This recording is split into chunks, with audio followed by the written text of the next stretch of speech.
Amis de la lecture, bonjour.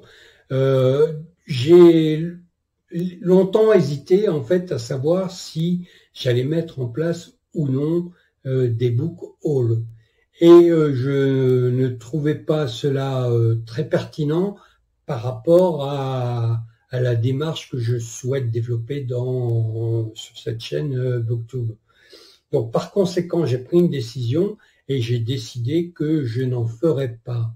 Au lieu de ça, je vais mettre en place un autre format que j'ai intitulé C'est à venir et dans lequel, bon, le principe est simple, hein, dans lequel je vais vous présenter les lectures, les livres que je souhaite lire au cours du mois suivant. Alors évidemment, c'est une présentation qui sera très succincte, mais ensuite, dans les updates, donc tous les livres que j'aurai cités, je vous les présenterai en détail. Cependant, je tiens à préciser que la liste sera donnée à titre indicatif, d'une part parce que je ne suis pas sûr de tout lire dans le mois, et d'autre part parce qu'il est possible qu'arrivent des livres qui ne sont pas prévus et que j'aurai à lire et qui m'empêcheront ou qui me limiteront dans la liste que j'aurai donnée.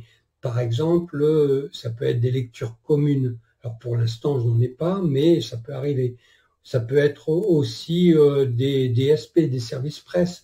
Là non plus, je n'en ai pas, mais rien ne dit que ça n'arriverait pas non plus dans les prochains mois. Si c'est le cas, dans ce cas-là, ces lectures deviendront évidemment prioritaires et il est possible que je ne puisse pas me tenir au programme que je me suis fixé pour le mois. Bon, voilà, donc l'idée c'est ça. Dites-moi ce que vous en pensez. Et en tout cas, je commence tout de suite pour le mois de juin et je vous présente donc rapidement ce que j'ai programmé comme lecture pour juin.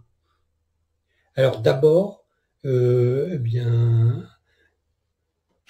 vais vous présenter, ça sera très prochainement, je peux même déjà vous dire que c'est, ouais, il y a un petit reflet. Ouais, bon, allez, là, voilà, là, il n'y a pas de reflet. Donc, que c'est déjà lu.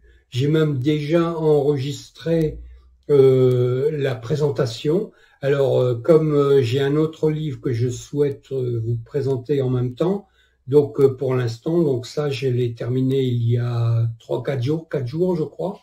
Et donc, à la suite de ça, je me suis mis à lire l'autre roman alors ça c'est un recueil de nouvelles, mais le roman que je souhaite présenter dans cet update qui devrait arriver dès le 1er juin.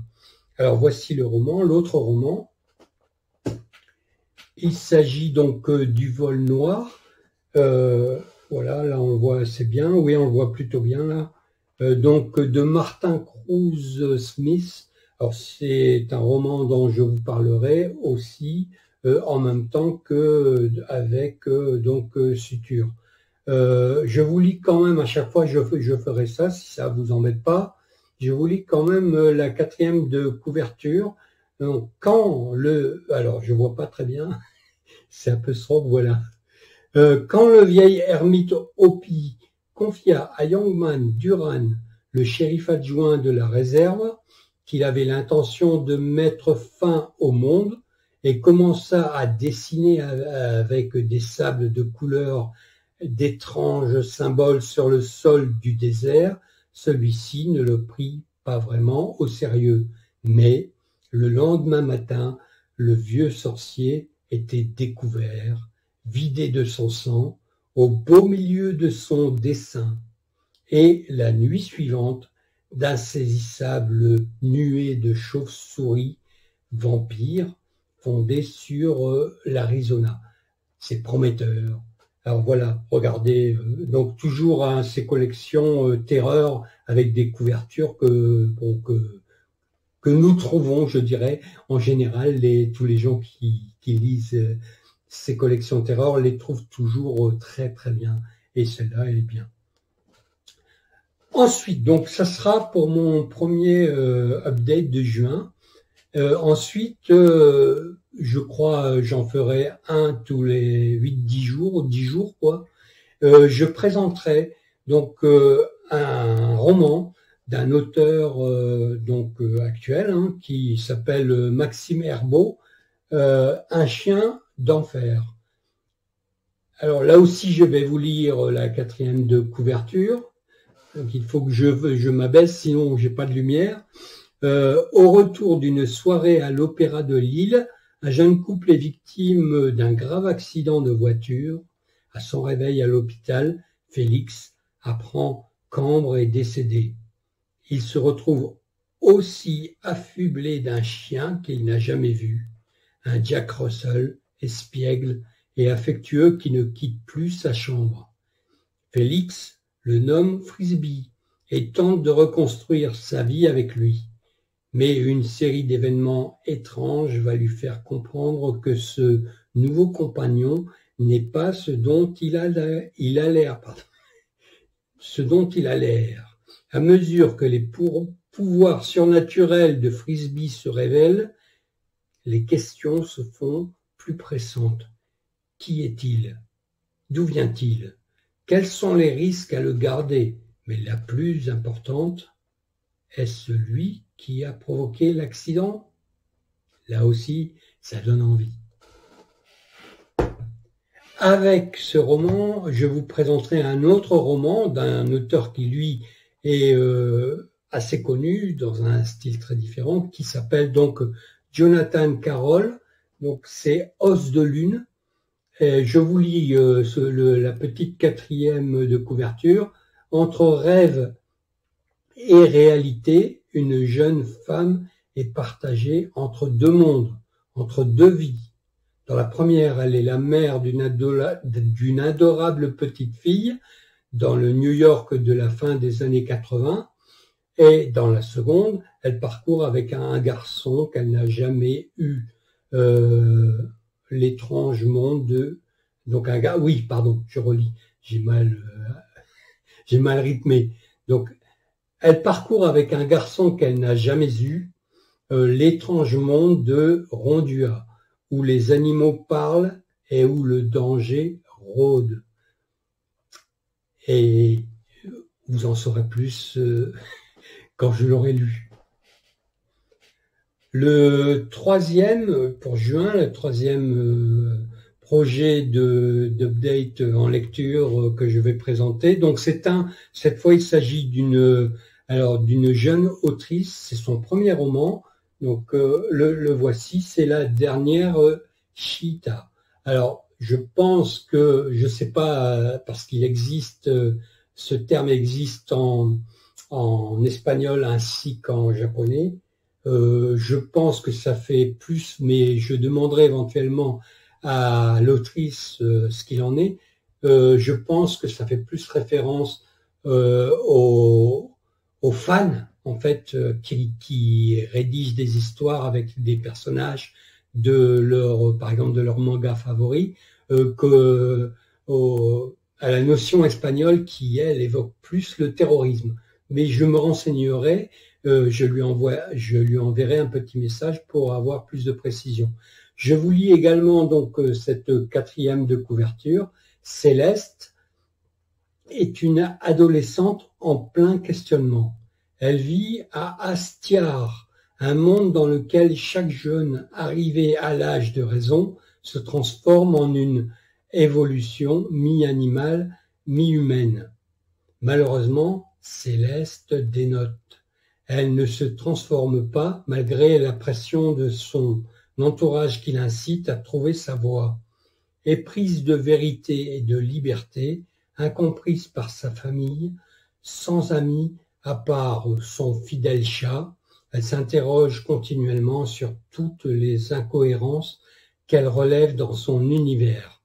Finalement, sa tardive transformation et sa rencontre avec la déesse Gaïa, puis avec Julien, la reconduit sur les chemins de la vérité, au travers d'une mission dans laquelle elle s'engage de toute son âme pour sauver les Cheetahs, les enfants de Gaïa. Voilà une réponse.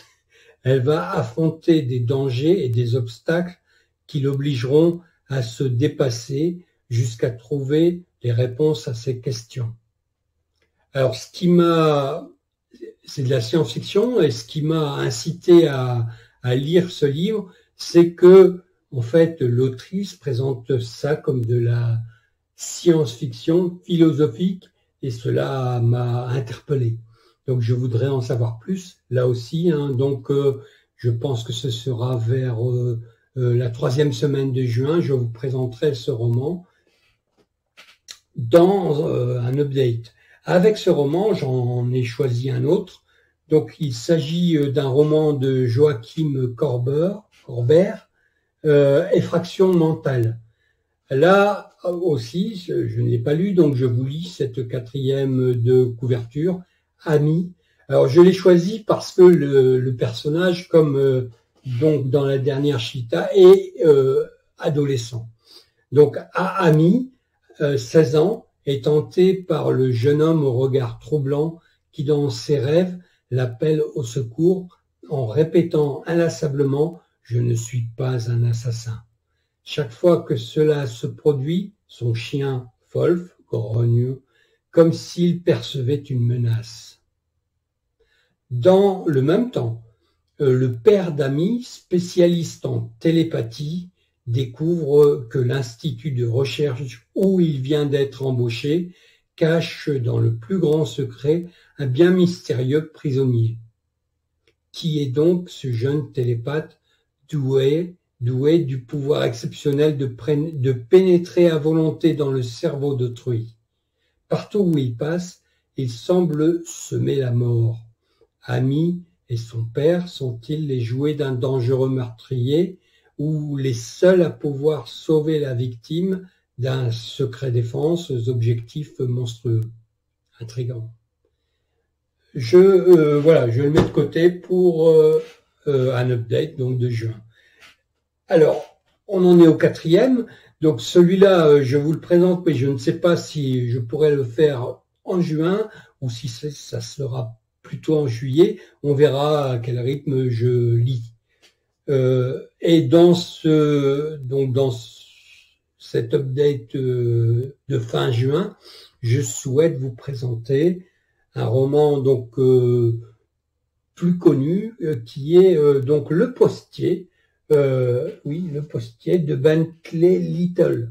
Alors je vois absolument pas parce que c'est noir sur rouge. Donc je vous lis la 4e de couverture. Pour les habitants d'une petite ville isolée comme Willis en Arizona, l'arrivée du courtier est l'un des points forts de la journée.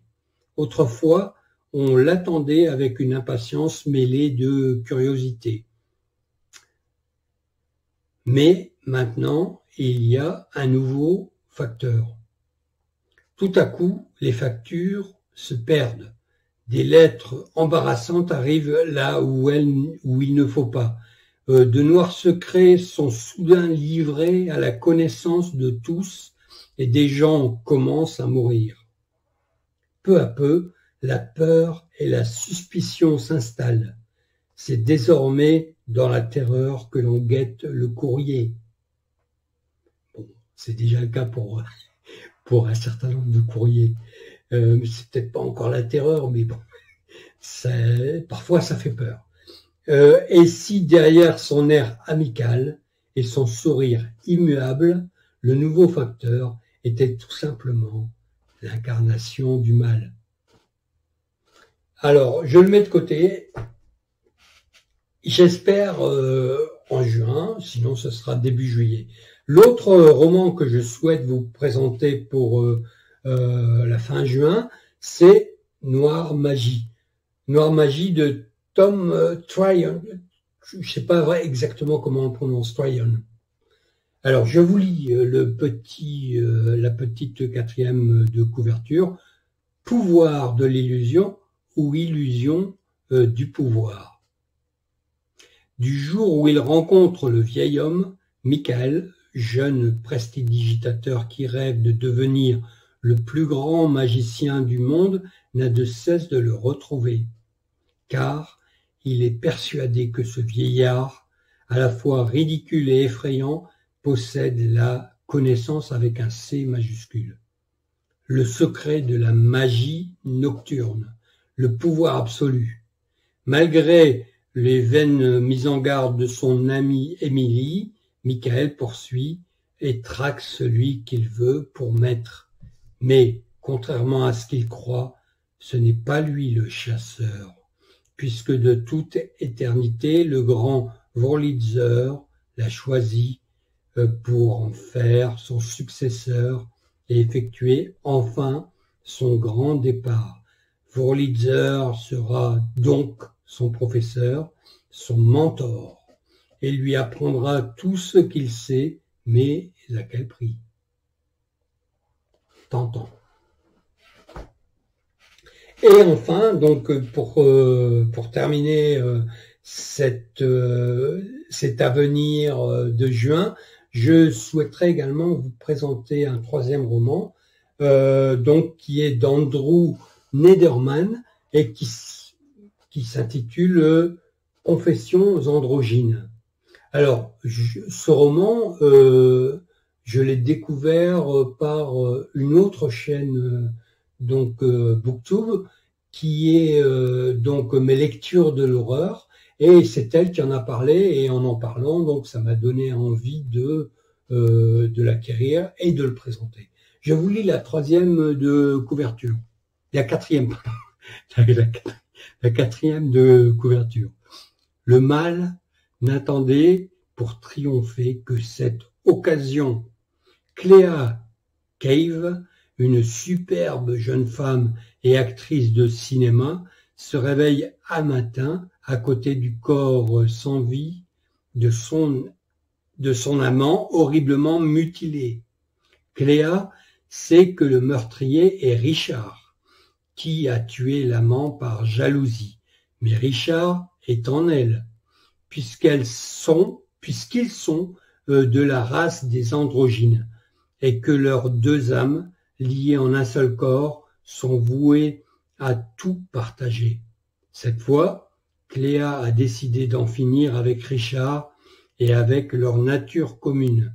Elle va retenir Richard en elle, l'empêcher de se manifester, s'opposer à la métamorphose.